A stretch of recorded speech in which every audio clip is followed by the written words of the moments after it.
Hello, Fiedelbogen here. To my fellow workers in the vineyard, worldwide, greetings. Today's talk is called Two Feminist Fallacies. This concerns two common errors of thinking which most feminists stumble into while they are scrambling to decipher what is happening to their world, why things are slipping out of their control, and how they might regain that control. I call these two feminist errors of thinking the crosshairs fallacy and the moral perfection fallacy. Now, when I call them fallacies, I don't mean they are strictly logical fallacies in the academic way. That is, I do not pretend to add them to the likes of ad hominem, circular argument, straw man, and so on. No, for my purpose, these new items are fallacious simply because they are mistaken, because they initialize thinking upon a foundation of error and trigger downstream error in conjoined or collateral regions of understanding. I am keen to call attention to them because they so strongly mark the behavior of feminists in particular, especially those who are describing or attacking the non-feminist revolution. So, my motivation to speak is political. That is, as opposed to personal. I will speak first of the crosshairs fallacy. Feminists fall into this mistaken thought way owing to their confusion and their consequent desire to simplify. In a word, they oversimplify. Beset by hostile forces which they cannot fathom, they try to align a narrow target, as it were, in the crosshairs of a sniper scope. Their deluded hope is that the sum and substance of what threatens them lies within that constricted radius, and that if only they neutralize the target area, their troubles will go away and perpetual revolution will resume its course unhindered.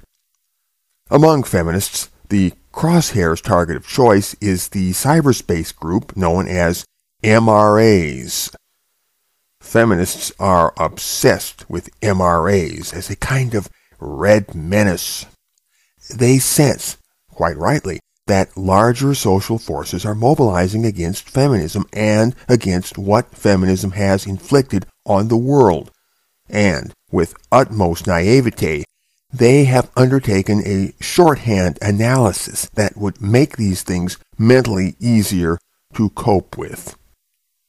The crosshairs fallacy springs from a childish belief that the vital force of the non-feminist revolution concentrates in a point source, for example, a certain community of websites, and that if you neutralize this particular head, then the snake will expire.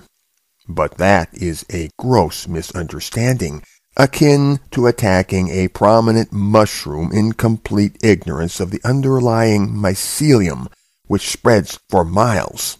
For even if you kill, imprison, or pink list every suspected MRA on the planet, you will not have made a dent in the cultural forces which generated MRAs in the first place. Furthermore, you will have overlooked a host of other threats to feminism from other directions. Accordingly, it will not do to sit around in feminist echo chambers mocking the bizarrities of presumptive MRAs who have posted comments on the internet. For such words are not spoken in a vacuum, nor do they enter the universe through a side door from nowhere. These things occur in a context, and context matters. It should go without saying that such unsavoriness is the consequence of something. Even a feminist could agree on that much, but what a feminist cannot hope to fathom without ceasing to be a feminist is that these things originate from a source in the objective world which the feminist narrative is not competent to explain. Got that? The feminist narrative is not competent to explain these things. so the feminists have arrived at a false simplicity. The problem is not that the facts of the case are unduly difficult to comprehend, but that they are difficult for a specifically feminist mindset to process without a prerequisite self-knowledge and the sense of guilt that this knowledge would instill. It is to avoid guilty self-knowledge, then, that the feminists project their anxieties onto an abstracted and quasi-mythical group of people, as onto a lightning rod. To be sure, MRAs do exist in various forms, but the MRA, as an abstraction, as an archetypal construct, is mostly a figment of the feminist imagination. And MRAs, whether concretely or archetypally, are only one piece of a much larger jigsaw puzzle. The more advanced non-feminist philosophers, by the way, do not make the equivalent error in their thinking about feminism or feminists. Rather, they have evolved a sophisticated conceptual model of feminism as a socio-political organism, a subject which I have covered elsewhere. I will speak next of the moral perfection fallacy. The feminists wish to discredit their enemies as simply as possible, and so they look for anything that is morally amiss about their enemies in order to expedite that project. This is fallacious, mainly because it is shallow, for there is no way that any sizable demographic sector can be a vessel of moral purity straight through, and the non-feminist sector is no exception. You will find the complete moral spectrum of human nature among those who oppose feminism, because we are talking about humanity en masse, and when did humanity en masse ever include less than a complete moral spectrum? That's all of human nature. Whatever human nature contains, it's all in there.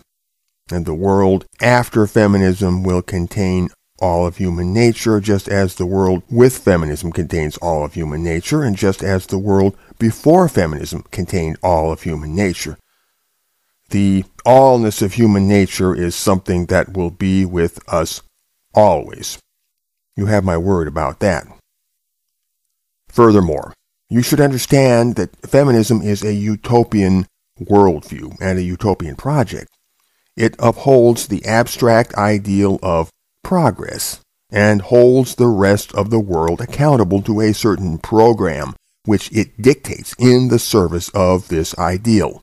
So, when the rest of the world is slow to measure up, it counts as proof in the feminist mind that the rest of the world is morally invalid and thus invalidated without warrant to challenge feminist claims.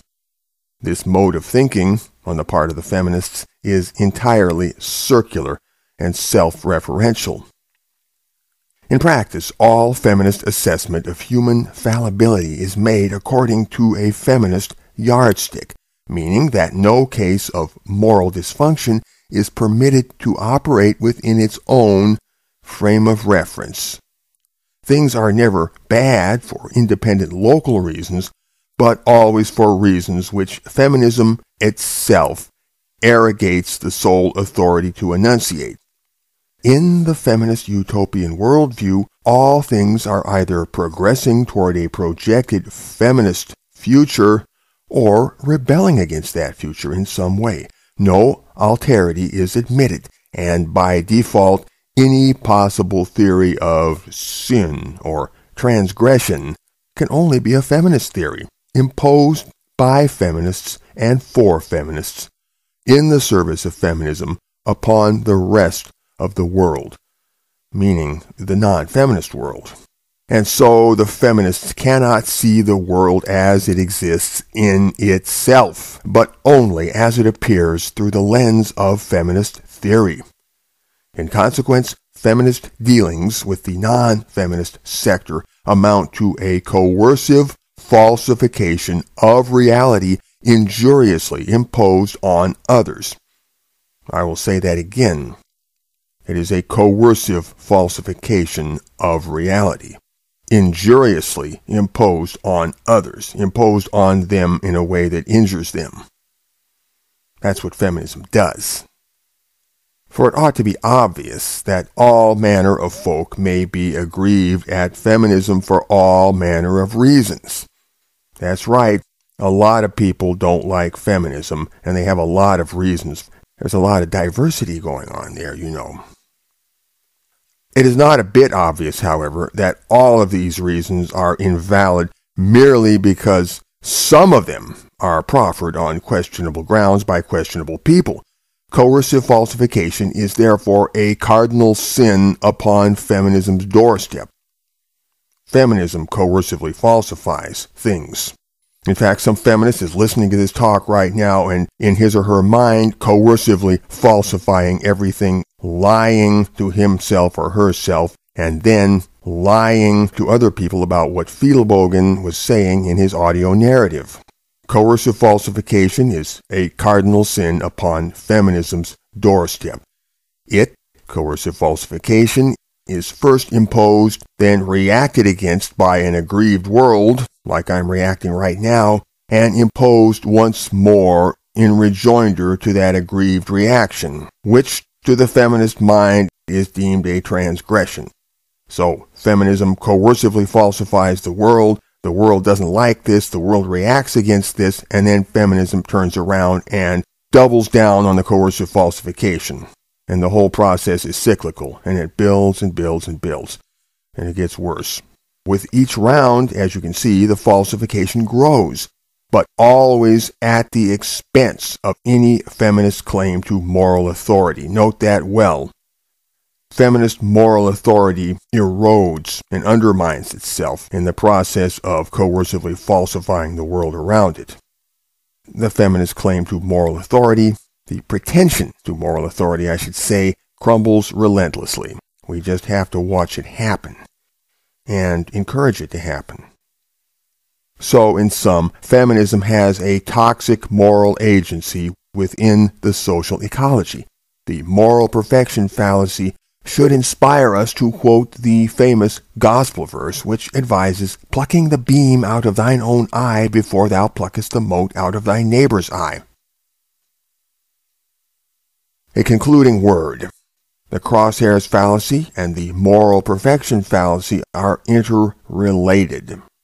They're part and parcel. They intertwine. They have territory in common. They illuminate each other.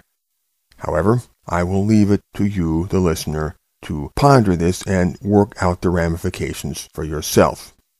Take care. Fiedelbogen. Out.